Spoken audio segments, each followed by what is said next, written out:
Good evening, I'm Bo Williams, and welcome to The 7. Let's get a look at the Big 7 stories right now. And topping the list for us tonight, a scare in a Knox County neighborhood. 2 people still on the loose tonight. Now, the manhunt starting after deputies were called to Wexgate Road. This is in the Carnes community for a report of a car burglary. And as we've been telling you through the day, it turned into a shootout.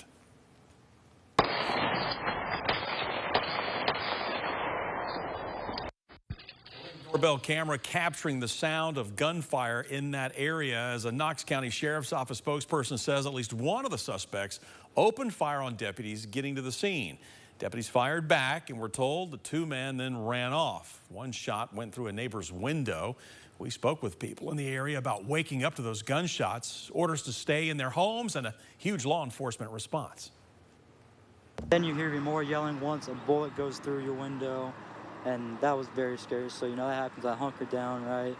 Eventually, police come after they, had to stay inside for a little bit, came to check out everything, make sure, nothing too crazy or anybody was injured or anything like that. Heard the first gunshot, and then my wife shook me and asked me what that was if I heard it, and then followed by, I think, about 4 or 5 other gunshots. So I got her safe and got my gear on and checked the cameras to see what was going on, and that's when the police officer was outside coming around the side of my house. KCSO says its deputies were not heard. We do not know if the same is true for the suspects. They are described as 2 men in their early 20s. One was wearing khakis, the other was wearing jeans.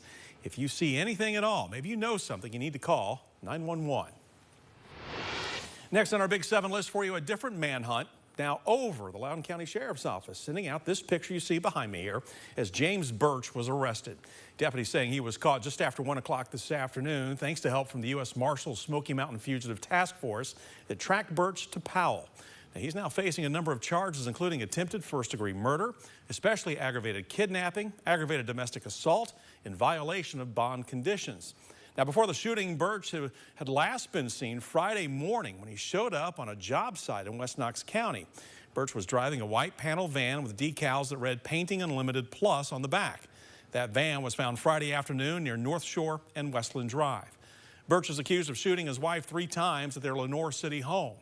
We're told she drove herself and to a hospital and then was taken to UT Medical Center, where she is still recovering tonight.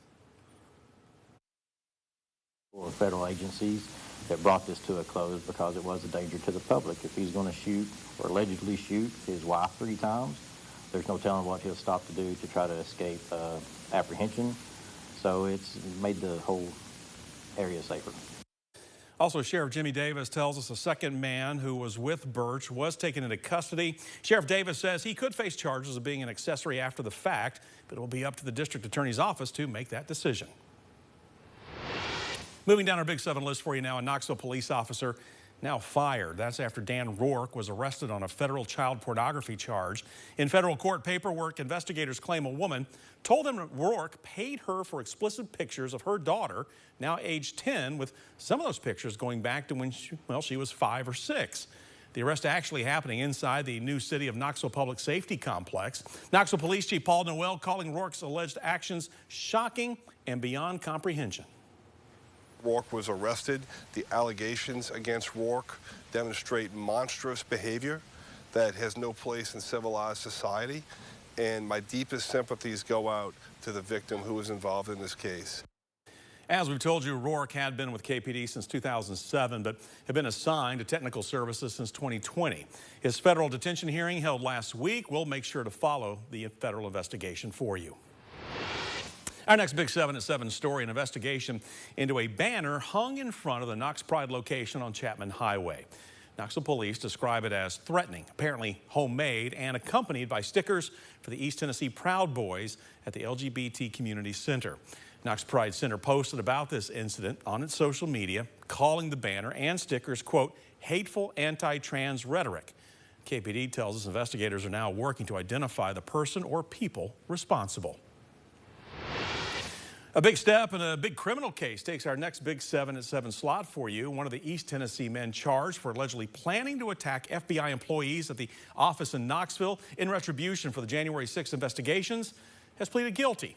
According to the plea agreement, 26-year-old Austin Carter and his co-defendant Edward Kelly conspired to murder employees of the FBI who were investigating the January 6th attack on the Capitol.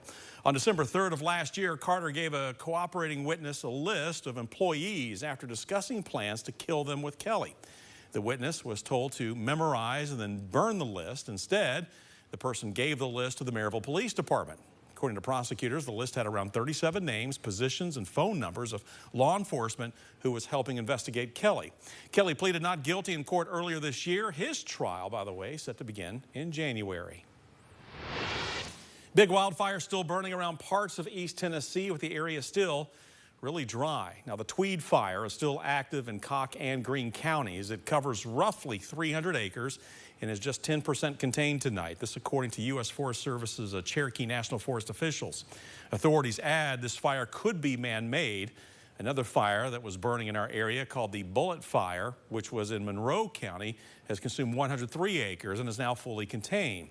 What caused that fire remains under investigation. Meanwhile, many communities stayed under burn bans today. All right, Ken, thank you very much. Another story we're watching closely for you tonight. A Tazewell man arrested this weekend during pre-parade festivities, accused of operating a children's train while under the influence. On Saturday evening, many people saw the conductor of Santa Fe Choo Choo acting erratically, which got the attention of local officers. Now, the man has been identified as 50-year-old Henry Mead. Officers say he was unsteady on his feet and seen tossing a prescription bottle toward other officers. A field sobriety test was done and determined that he was under the influence. This is some of the video that we have from that incident for you. Mead was taken into custody, and a search found a syringe, meth, and several other narcotics on him. He is, by the way, in the Claiborne County Jail facing multiple charges.